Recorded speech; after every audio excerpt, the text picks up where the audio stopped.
Donc on a vu ce premier exemple de programme. Donc un programme simple, minimal, donc qui affiche bonjour. Donc je définis la fonction main, int main, c'est une fonction qui donne un nombre entier à la fin, ce qu'on appelle une valeur de retour, comme les fonctions mathématiques qui donnent un résultat. Donc puisque la fonction main donne un nombre à la fin, donc il faut mettre cette instruction là. Mais ce qui est utile pour nous, c'est ce qui est avant la fonction, avant l'instruction return. Donc studio.h c'est une directive de compilation qui contient, mais c'est une librairie qui contient des fonctions d'entrée-sortie. C'est des fonctions d'affichage et de lecture. L'ordinateur peut afficher des informations à l'écran, peut aussi écrire dans un fichier. Ça sont des fonctions de sortie. Ce sont des informations qui proviennent du programme, qui apparaissent à l'écran ou bien dans un fichier. Donc, c'est ce qu'on appelle des fonctions de sortie. Il existe des fonctions d'entrée qui permettent de donner des informations à l'ordinateur pendant l'exécution d'un programme. Ce qu'on appelle des fonctions de lecture. Donc, l'ordinateur peut lire des données qui proviennent du clavier, c'est-à-dire ce que l'utilisateur tape au clavier, mais aussi peut lire des données à partir d'un fichier qui est dans le disque dur. Mais dans un premier temps, on va faire des entrées-sorties avec le clavier et l'écran. Donc l'utilisateur peut taper des informations au clavier, l'ordinateur va les lire. Ou bien l'ordinateur peut afficher des informations qui vont apparaître à l'écran. Donc les entrées-sorties se feront avec le clavier et l'écran. Je vais commencer à vous parler des types de base du langage C. Les données manipulées dans un programme peuvent être de nature différente. Maintenant, pour caractériser cette nature, il y a la notion de type. Type, ça veut dire catégorie, n'est-ce pas? Donc, on manipule la notion de type en programmation. Maintenant, on distingue les types de données suivants. Il y a d'abord les entiers, les réels, les caractères. Maintenant, donc les entiers, pour les entiers, il y a le type. Il y a trois variantes du type entier. Il y a d'abord le type standard, c'est le type int. Int, ça veut dire entier. C'est le diminutif du mot anglais integer. Mais en C, C++, Java, on utilise le type int pour représenter des données de type entier. Il y a le type short int pour représenter aussi des données de type entier, mais qu'on appelle les entiers courts. Parce que le type détermine la taille de l'espace occupé par la donnée en mémoire, c'est-à-dire dans la mémoire vive de l'ordinateur. Parce que les données sont codées en base 2. Maintenant, pour coder ces données-là, on utilise un certain nombre de bits. Maintenant, pour le type int, selon l'architecture de l'ordinateur, on va utiliser deux octets qui est équivalent à 16 bits, parce qu'un octet c'est 8 bits, ou bien 4 octets qui est équivalent à 32 bits. Maintenant, si l'entier est codé sur 2 octets, l'espace peut contenir des valeurs variant de moins 32 768 à 32 767. Parce qu'il y a un bit qui est réservé pour le signe, et les 15 autres bits vont contenir la valeur. Maintenant, chaque bit peut contenir 0 ou 1. On peut avoir des valeurs en base 10 variant de moins 32 000 à plus et quelques à plus 32 000 et quelques. Mais les valeurs seront en base 2 dans la machine. En base 10, le minimum c'est moins 32 768. Le maximum c'est 32 767. Si l'entier occupe 4 octets, vous aurez des valeurs de moins 2 milliards et quelques à plus 2 milliards et quelques. Donc, les valeurs que j'ai données ici, c'est à titre indicatif. Vous n'avez pas besoin de les avoir par cœur. Mais ce qu'il faut retenir, c'est que le type int occupe 2 ou 4 octets en langage C. Le type short int occupe 2 octets en mémoire. Les données de type short int. Les données de type long int occupent 4 octets en mémoire. Ça, les valeurs là, c'est pour vous montrer qu'on ne peut pas avoir des valeurs infinies. Parce que c'est une valeur infinie, vous ne pouvez pas être stocké dans un espace fini. Parce que l'espace a au maximum 4 octets de taille. On peut aussi utiliser des entiers qui n'ont pas de signe. Les entiers qui n'ont pas de signe sont des entiers positifs. C'est-à-dire le bit de signe, il n'y a pas de bit de signe. Tous les bits contiennent la valeur. Dans ce cas, vous mettez le mot unsigned. Par exemple, vous pouvez mettre unsigned int. Ou bien unsigned short int. Short int aussi, on peut dire seulement short. Unsigned short ou unsigned short int. Unsigned long ou unsigned long int. Mais c'est le type int qui est le plus utilisé. Maintenant, il y a aussi les nombres réels qui sont caractérisés par deux types. Il y a le type float qui représente des nombres réels qui sont codés sur 4 octets. Bon, j'ai quelque part des valeurs indicatives, mais je n'ai pas trouvé l'intérêt de les mettre. Mais retenez aussi qu'ici aussi, on ne peut pas avoir des nombres infinis. Ensuite, il y a le type double. Si vous voulez manipuler des nombres réels très grands, vous pouvez utiliser le type double, qui est codé sur 8 octets. Il y a aussi les caractères avec le type char. Mais ici, donc caractère, ça représente l'unité élémentaire d'un texte. L'unité élémentaire d'un texte, c'est le caractère. Parce qu'un texte est composé de caractères. Maintenant, pour le type caractère, on a les valeurs qui sont entre apostrophes. Parce que pour chaque type de données, il y a les valeurs. Pour le type entier, les valeurs sont les nombres qu'on écrit comme en mathématiques, 1, 2, 5, etc. Le type, pour les réels, les valeurs sont des nombres avec virgule. Mais la virgule, on utilise le point, quoi, la notation anglaise. 1.5, 0.5, etc. Pour les caractères, les valeurs doivent être entre apostrophes. En C et en C++. Les valeurs doivent être entre apostrophes. Maintenant, il y a une correspondance entre les caractères et les entiers. Parce qu'en langage C, les caractères sont considérés comme des entiers qui sont codés sur un octet. Le langage C prend en compte 256 caractères qui sont regroupés dans un tableau de correspondance appelé code ASCII. Donc dans ce tableau-là, on a les caractères et leur code. Donc parmi les caractères, il n'y a pas seulement les lettres de l'alphabet, il y a les chiffres, les ponctuations, tout quoi. Il y a même des caractères spéciaux qui sont représentés, qui commencent par le symbole //. Comme /n qui représente le retour à la ligne. /t, tabulation, /n, retour à la ligne. Il y a le caractère nul qui est /0. Ça représente le 0 pour les caractères. Donc chaque caractère est équivalent à un nombre qu'on appelle son code ASCII. Donc après avoir vu ces types de base, on peut les utiliser pour déclarer ce qu'on appelle les variables et les constantes. Parce que les données, j'ai dit qu'on va les stocker en mémoire, mais dans des espaces qu'on appelle des variables. Dans des espaces qu'on appelle des variables ou des constantes. Une variable et une constante représentent un espace de la mémoire caractérisé par un nom unique, c'est pas on parle d'identificateur. Donc c'est un nom unique qu'elle ne partage avec aucune autre variable ou constante, ce qui permettra de la désigner sans équivoque. Donc il faut préciser aussi le type de la variable ou de la constante. Donc ça permet de faire savoir à l'ordinateur quel est le type d'information qui sera contenu dans cet espace-là. Et la valeur, c'est la valeur qui est dans l'espace en question.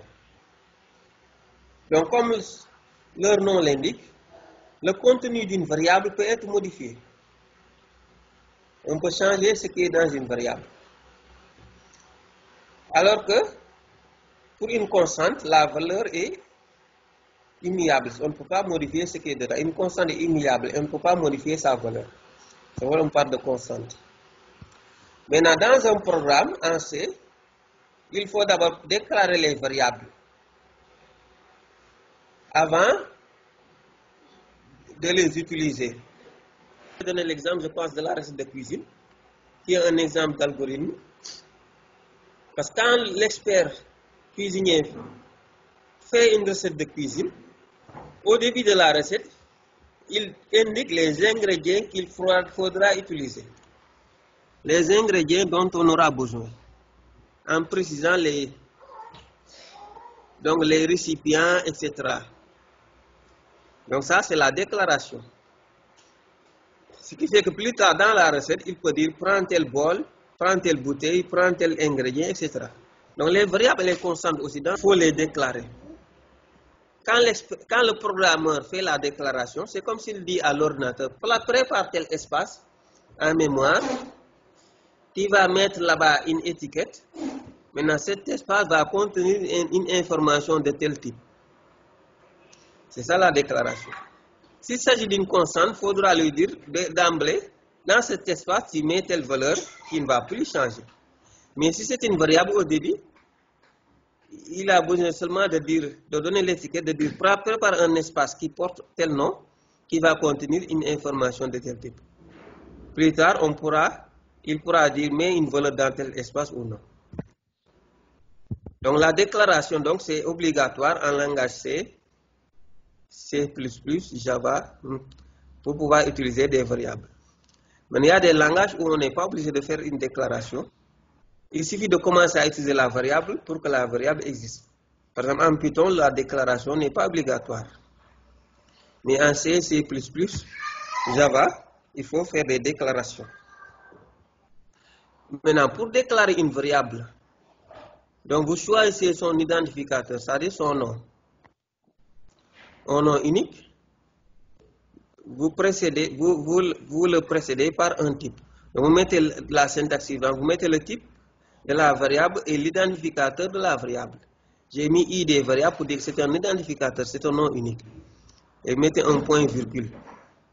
Donc la déclaration, c'est comme une instruction parce que au début de l'exécution, l'ordinateur va réserver de l'espace, va exécuter cette instruction-là. Ça va aller en mémoire, réserver un espace et va coller là-bas une étiquette. C'est le nom de la variable. N'est-ce pas? Si vous voulez déclarer une constante, c'est presque la même syntaxe. Vous voyez ce que je mets en évidence là. Donc vous donnez le type de la constante, le nom de la constante. Et puis c'est une constante, il faut mettre le mot const au début. Il faut dire que c'est une constante. Et il faut obligatoirement mettre la valeur qui est dedans. Dans la déclaration d'une constante, il faut obligatoirement donner une valeur à la constante, ce qu'on appelle initialiser la constante. Parce que dans la suite, il n'est pas possible de mettre une autre valeur. C'est pendant la déclaration qu'il faut mettre la valeur de la constante. Maintenant, cette valeur ne peut pas être modifiée. Elle peut être copiée, elle peut être utilisée, mais elle ne peut pas être remplacée par autre chose. Donc voici les deux syntaxes, déclaration d'une variable, déclaration d'une constante. Donc le programmeur, il choisit lui-même le nom de la variable et le nom de la constante. Maintenant, il est conseillé de choisir des noms significatifs, c'est-à-dire qui sont parlants, quoi. Par exemple, si vous voulez, dans un programme, garder l'âge d'une personne, vous pouvez appeler la variable âge au lieu de l'appeler X. N'est-ce pas? C'est plus parlant d'appeler la variable âge. Si vous voulez garder le nom d'une personne, c'est plus parlant d'appeler la variable nom. Ce qui fait qu'à l'intérieur, il y a le nom d'une personne, comme Ndiaye, Job, etc. Maintenant, comment choisir l'identificateur? Donc l'identificateur est composé de caractères parmi les lettres. Il ne peut y avoir que des lettres de l'alphabet anglais, c'est-à-dire de A jusqu'à Z sans accent. Il peut y avoir des chiffres aussi. Et le caractère underscore, c'est-à-dire souligné. Donc ça veut dire qu'on ne peut pas mettre dans le nom d'une variable les lettres grecques ou latines, comme alpha, bêta, gamma. Ça ne peut pas figurer dans le nom d'une variable. Les ponctuations ne peuvent pas figurer dans le nom d'une variable, comme virgule, point, virgule. Ou bien tirer. Donc il ne faut pas confondre tirer et souligner. En C aussi, il y a une différence entre les majuscules et les minuscules. comme on l'a vu la dernière fois dans le code ASCII, le caractère grand A est différent du caractère petit a. Parce que grand A, c'est l'entier 65. Alors que petit a, c'est l'entier 97. Deux noms de variables qui ne diffèrent que par la casse, c'est-à-dire le fait que les caractères sont en majuscule ou minuscule. Ça, si vous avez deux noms de variables qui s'écrivent avec les mêmes caractères, mais qui se différencient par leur casse, donc vous aurez deux noms différents. Par exemple, une variable, vous l'appelez grand N, l'autre, vous l'appelez petit n. Donc, on parle de n, mais c'est deux variables différentes parce que les deux ne sont pas écrites de la même manière. Ça, c'est n majuscule, ça, c'est petit n. Donc, mieux vous les différencier en faisant n1, n2, au lieu de les appeler grand N et petit n. Parce que vous-même, vous risquez de vous tromper, quoi. L'ordinateur, lui, il va les distinguer, mais vous risquez de vous tromper. Par exemple, vous voulez affecter à grand N une valeur, vous donnez ça à petit n. Donc, il faut bien choisir les noms des variables. Donc, des noms parlants qui ne prêtent pas à confusion. Ici, je vous donne deux exemples. Ici, je fais une déclaration de variable qui s'appelle A, qui est de type int. Donc, avec cette déclaration, donc la variable va commencer à exister en mémoire. Il y a une partie de la mémoire qui va être réservée. Donc les variables, je les représente sous la forme d'un rectangle ou bien d'un carré.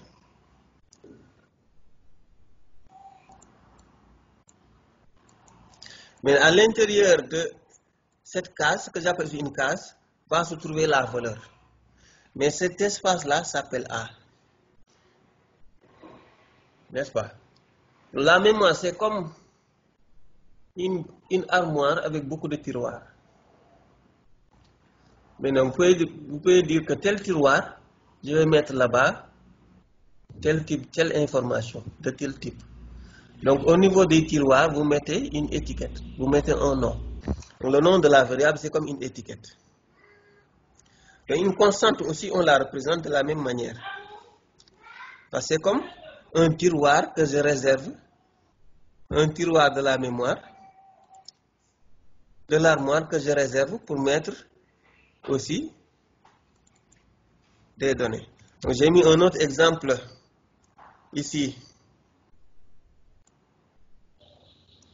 où je déclare une constante, int n égale 100. Donc, un tiroir, un espace de la mémoire est réservé, mais pour la constante, donc la constante va être créée va venir avec sa valeur.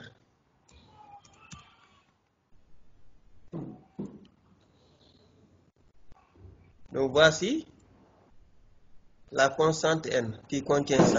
Si vous voyez, donc regardez cette partie que je mets en évidence. Donc, d'abord, ça ressemble à ce que j'ai mis en évidence. Ça ressemble à la déclaration d'une variable, int n. Mais la seule différence, c'est que c'est précédé par le mot const. Ça veut dire que c'est une constante. Et puisqu'on a un const, on est obligé de faire égal quelque chose. N'est-ce pas?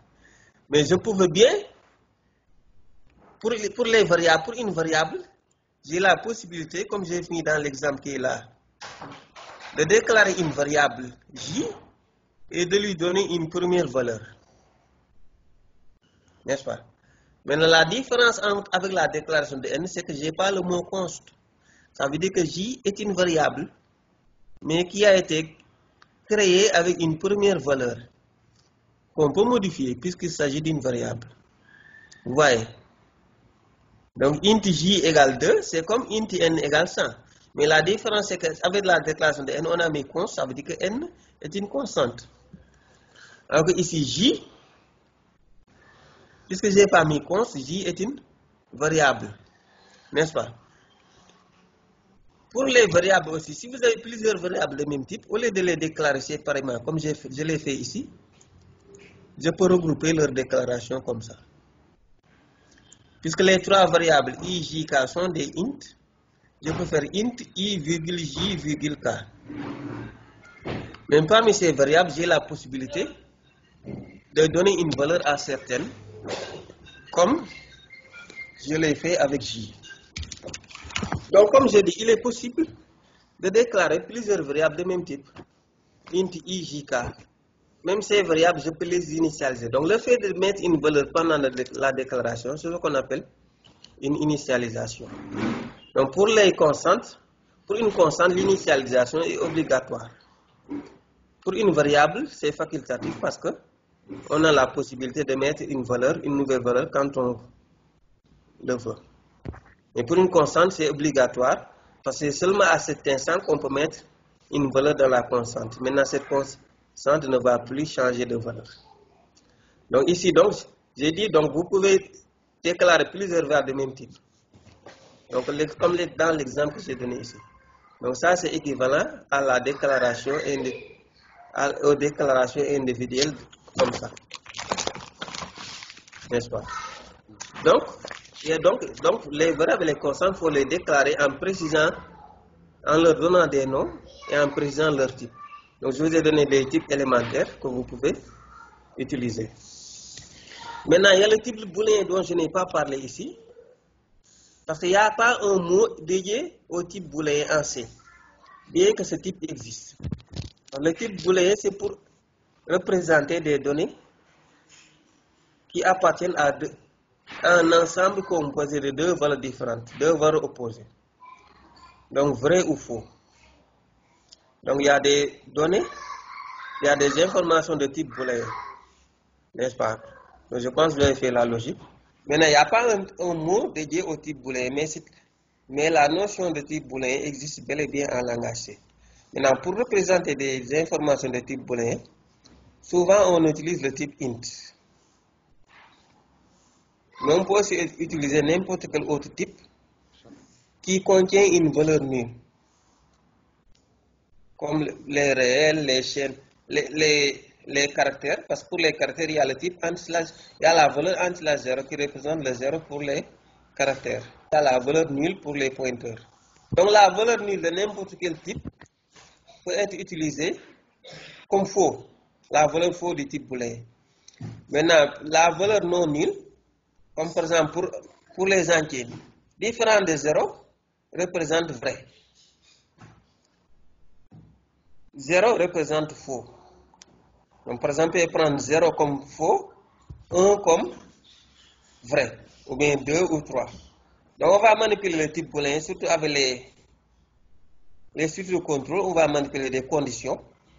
Maintenant, selon le type des informations, il y a des opérations qu'on peut leur appliquer, comme les opérations arithmétiques qu'on peut appliquer aux données numériques.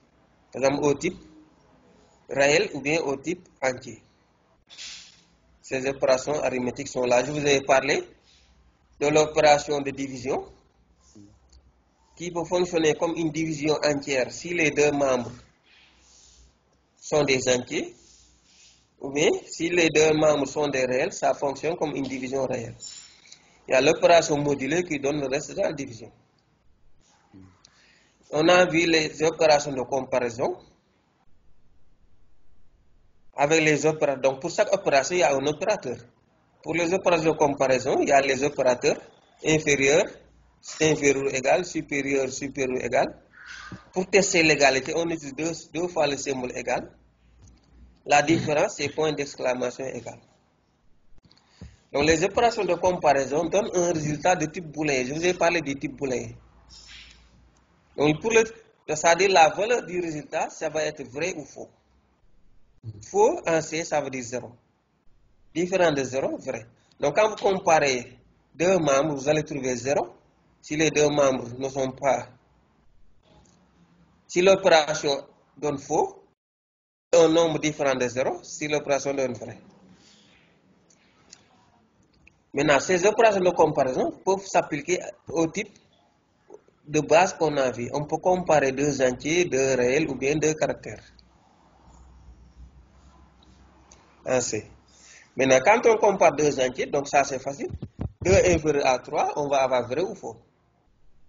2 inférieur à 3, donc ça donne vrai. On peut comparer deux réels. 0.5, supérieur à 2.5, ça va donner faux. On peut aussi comparer deux caractères. Donc comparer deux caractères revient à comparer leur code ASCII. Par exemple, j'ai le caractère grand A qui est égal à 65. Donc il est inférieur au caractère petit a qui est égal à 97. Donc on peut comparer deux caractères. Donc les membres des opérations de comparaison peuvent être de n'importe quel type de base. Il y a aussi les opérations logiques et avec les symboles et commerciaux, les deux et commerciaux. L'opération logique ou avec les deux barres et l'opération logique de négation avec point d'exclamation. Point d'exclamation, c'est l'opération non en logique. En C, c'est l'opérateur point d'exclamation. Donc ça, c'est un opérateur unaire, la négation. Les deux autres, l'opération et l'opération ou, sont des opérations binaires. Maintenant ici, avec les opérations logiques, les membres doivent être de type booléen. Les membres doivent avoir comme valeur vrai ou faux. On va regarder si le tout donne vrai ou faux. Maintenant, souvent les membres peuvent être de comparaison parce que les comparaisons donnent vrai ou faux. Par exemple, je peux faire 2 inférieur à 5 et 5 supérieur à 9. On va avoir vrai ou faux. Maintenant, l'opération donne vrai si et seulement si les deux membres sont vrais. Si au moins un des membres est faux, ça donne faux. Donc ça ne donne vrai que si les deux membres sont vrais. L'opération est. L'opération ou donne vrai si au moins un des membres est vrai. Donc ça ne donne faux que si les deux membres sont faux. L'opération non, qui s'applique sur un seul membre, donne le contraire de la valeur du membre. Si le membre est égal à vrai, point d'exclamation, le membre donne faux. Si le membre est égal à faux, point d'exclamation, le membre donne vrai. Donc, maintenant, avec ça, on a suffisamment d'éléments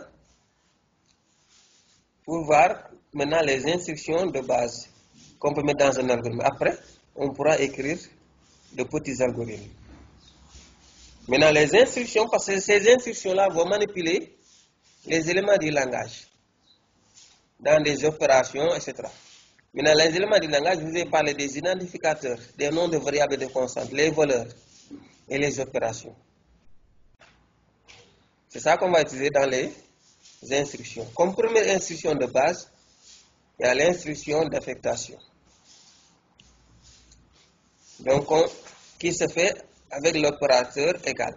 Donc, l'affectation, comme son nom l'indique, c'est pour affecter une valeur à une variable. Parce que les variables servent à stocker des informations. Maintenant, si je veux mettre une information dans une variable, je donne l'instruction d'affectation à l'ordinateur. Donc, dans le programme, je mets une instruction d'affectation. Donc, on utilise l'opérateur égal en C, en C++, en Java, dans la plupart des langages. Donc, un seul symbole. Alors, tout à l'heure, pour la comparaison, je vous ai parlé de égal, égal. Donc, quand vous voulez faire la comparaison, il ne faut pas mettre un seul égal. Dans ce cas, c'est une affectation qui va se faire. Alors que la comparaison, on ne modifie pas, on ne modifie aucun des membres, on regarde seulement si les membres ont la même valeur ou non, avec l'opérateur égal, égal. Mais pour l'affectation, c'est soit avec l'opérateur égal. Donc, l'affectation, on affecte à une variable. Parce que pour une constante, l'affectation se fait seulement pendant la déclaration. Ici, il s'agit d'une initialisation. En dehors d'une déclaration, on ne peut faire d'affectation qu'à une variable. C'est pourquoi dans cette syntaxe, j'ai donné l'identificateur d'une variable. Vous utilisez le symbole égal, vous mettez une expression. Une expression, c'est un terme générique qui peut être le nom d'une variable ou d'une constante, qui peut être une valeur ou bien une opération. Une opération, c'est une combinaison de noms, ça d'identificateur, de valeurs et d'opérateurs. Donc,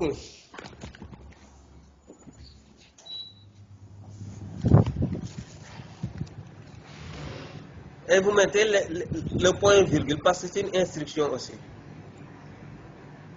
Donc j'ai dit qu'est-ce qu'une expression ici. Hein? Maintenant, le type de l'expression doit être égal ou compatible au type de la variable. Par exemple, l'expression, si la variable est un entier, donc vous pouvez lui effectuer, l'expression doit être de type entier. Ou bien quelque chose qui peut être converti en entier. Parce que vous ne pouvez pas donner à un entier, par exemple, une chaîne de caractères, c'est-à-dire le nom d'une personne. On verra le type chaîne de caractères, mais ce n'est pas un type élémentaire, c'est un type composé. Puisque j'attends qu'on voit d'abord les tableaux. Pour le moment, je parle seulement du caractère. Du type caractère et des types entiers et réels. Mais on verra les chaînes de caractères qui permettent de représenter des informations qui sont du texte, quoi. Donc, je vous donne des exemples d'affectation ici.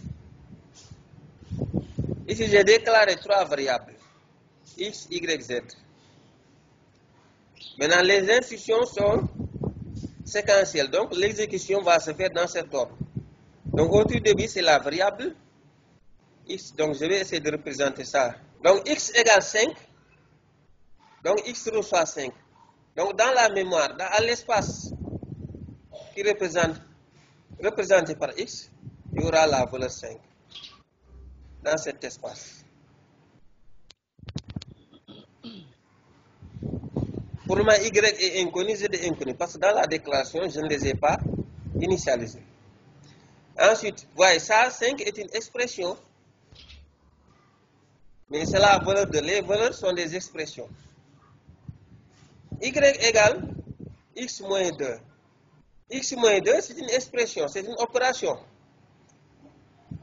Donc, l'ordinateur va chercher d'abord quelle est la valeur de x. Ensuite, va regarder. Ensuite, la valeur de x moins 2. Donc, x, c'est 5. Donc, il trouve donc la valeur de l'expression x moins 2, c'est combien? 3. Donc, il va mettre 3 dans y. Donc, à chaque fois, l'ordinateur regarde l'expression, évalue sa valeur avant de donner ça à la variable qui est à gauche. Donc, ici, on ne peut pas faire 5 égale x. Donc, l'ordre, c'est x égale 5, parce que c'est x qui reçoit. 5 ne peut pas recevoir de nouvelles valeurs. Ici aussi, vous ne pouvez pas faire x moins 2 égale y. Ça, ce n'est pas possible. Parce que dans la syntaxe, j'ai dit qu'il faut mettre l'identificateur de la variable à gauche. La variable reçoit.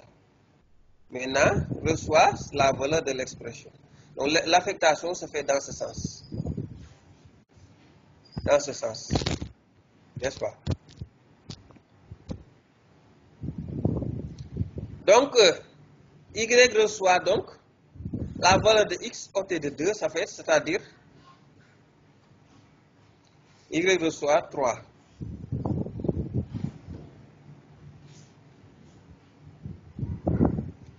Y reçoit 3. Ensuite,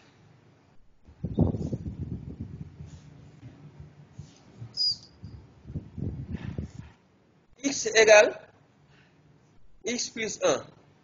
Qui peut donner la nouvelle valeur de x?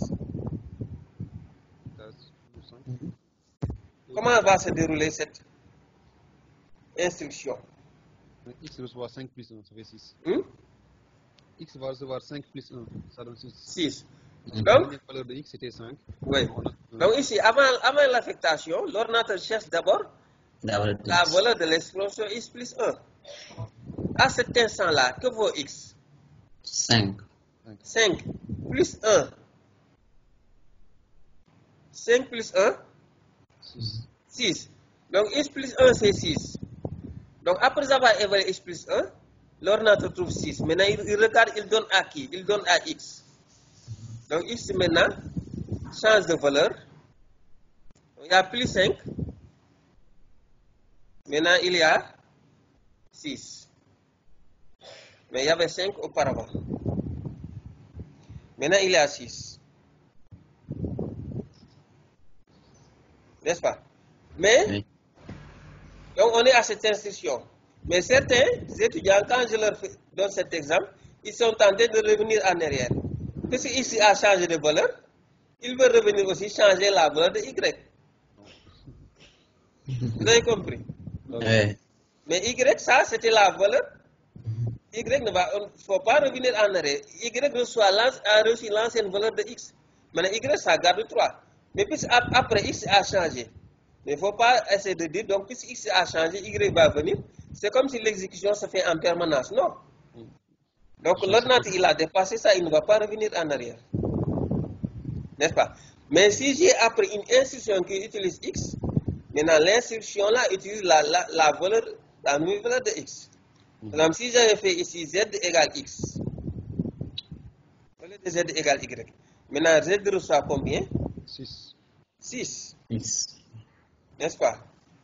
Mais après avoir changé X ici, il ne faut pas tenter de revenir changer la valeur de Y qui utilisait X. Donc ça, c'est déjà exécuté, c'est dépassé. Vous avez compris? Oui. Oui. Mais dans mon exemple, j'ai mis Z égale Y. Y égale quoi? Z. Donc Z égale Y. Z égale Y. Donc je conserve l'exemple. Z égale Y, Z reçoit 3. Z reçoit 3.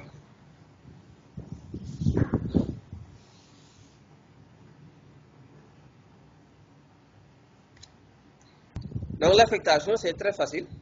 L'essentiel, il faut savoir l'ordre d'exécution. Donc la valeur de l'expression est d'abord évaluée et d'abord calculée par l'ordinateur avant de faire l'affectation à la variable qui est à gauche. Sachez que si seule la variable se trouve à gauche.